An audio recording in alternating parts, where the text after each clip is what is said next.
La 23e conférence de la Convention cadre des Nations Unies sur les changements climatiques s'est tenue à Bonn en Allemagne du 6 au 17 novembre 2017. Ce grand rendez-vous annuel aura permis aux dirigeants de la planète de réaffirmer leurs engagements à mettre en œuvre de véritables politiques favorables à l'environnement. Le président congolais Denis Sassou Nguesso, dont le combat pour la protection de l'environnement date de plus d'une trentaine d'années, est monté au créneau pour rappeler la nécessité d'agir en faveur de l'humanité. Comme à Paris et à Marrakech, je souhaite vivement que les délibérations de la COP23 de Bonn puissent combler les espoirs de millions d'hommes et de femmes qui subissent chaque jour à travers le monde les effets néfastes du changement climatique. La vision écologique du président Denis Sassou Nguesso est aujourd'hui vulgarisée par l'écrivain-chercheur Michel Innocent-Péa. S'illustrant par une véritable diplomatie climatique et écologique, Michel Innocent-Péa, auteur de Vision verte de Denis Sassou Nguesso face à un monde en danger et aveugle, a eu de nombreux contacts avec plusieurs hautes personnalités, comme ici avec le président français. Emmanuel Macron, recevant la dédicace du livre Vision verte de Denis Sassou Nguesso, n'a pas manqué d'encourager l'écrivain-chercheur pour son engagement.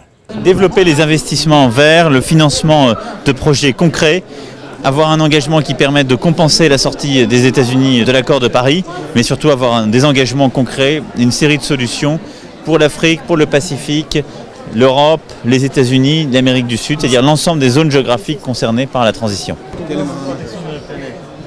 Merci à vous. Merci à vous. Beaucoup de courage pour le leadership. Merci à vous. Merci pour l'engagement pour le climat. Merci, Monsieur le Président.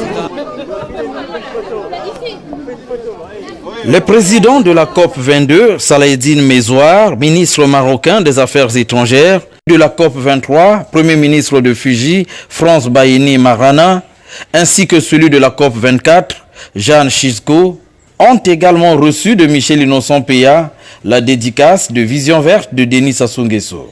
Parce qu'il est d'importance aujourd'hui de gérer ces questions climatiques, de gérer ces questions environnementales. Nous sommes les plus grandes victimes.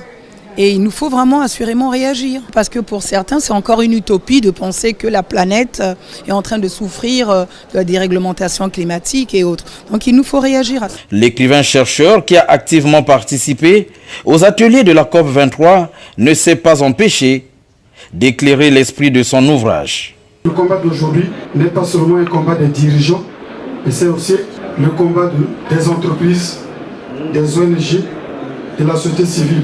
De prendre aussi en marche ce trait dont les initiateurs sont Denis Sassou Nguesso et bien d'autres. Ces explications de l'auteur de Vision verte de Denis Sassou Nguesso ont suscité la réaction d'un conférencier. Mettre en exergue le volet économique, le volet social et le volet environnemental pour un développement durable. Puisque REDD+, nous avons dit, c'est un outil de développement durable. Donc nous devons veiller à ça et vous en tant que porteur de ce message fort de Vision verte, vous êtes dans la REDD+. Autre personnalité ayant reçu cet ouvrage sur Denis Sassou Nguesso, c'est Jean Jouzel, prix Nobel de la paix 2017 et vice-président du groupe d'experts intergouvernemental sur l'évolution climatique. Le réchauffement sera aussi marqué en Afrique. Il ne faut surtout pas penser que des pays déjà chauds ne continueraient pas à se réchauffer. C'est un des problèmes auxquels donc, je crois qu'une des premières choses qu'il y a à faire dans des pays comme les vôtres, c'est disons de l'urbanisme qui permettent en tout cas de faire face aux canicules qui seront de plus en plus importantes. Michel Innocent-Péa a également échangé avec Nazat Chamin Khan, négociatrice en chef de Fidji. Merci beaucoup.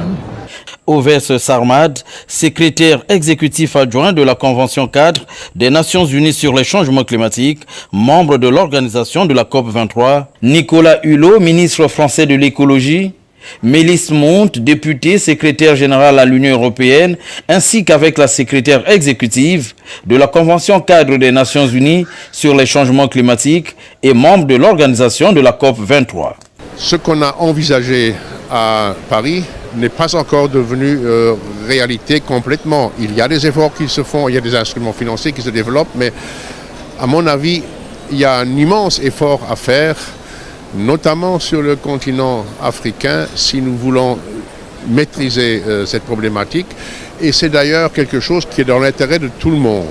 Dans sa volonté manifeste d'atteindre un plus grand nombre de lecteurs de Vision Verte de Denis Sassou Nguesso, Michel Innocent Péa a mis les bouchées doubles dans l'édition de cet ouvrage. Ce livre, traduit en plusieurs langues, l'allemand, l'anglais, le russe, le chinois, l'espagnol et bien d'autres, a été mis à la disposition des stands de ces différents pays, dont certains sont de véritables grands pollueurs. Toutes ces questions sont abordées dans la Vision Verte de Denis Sassou Nguesso face à un monde en danger.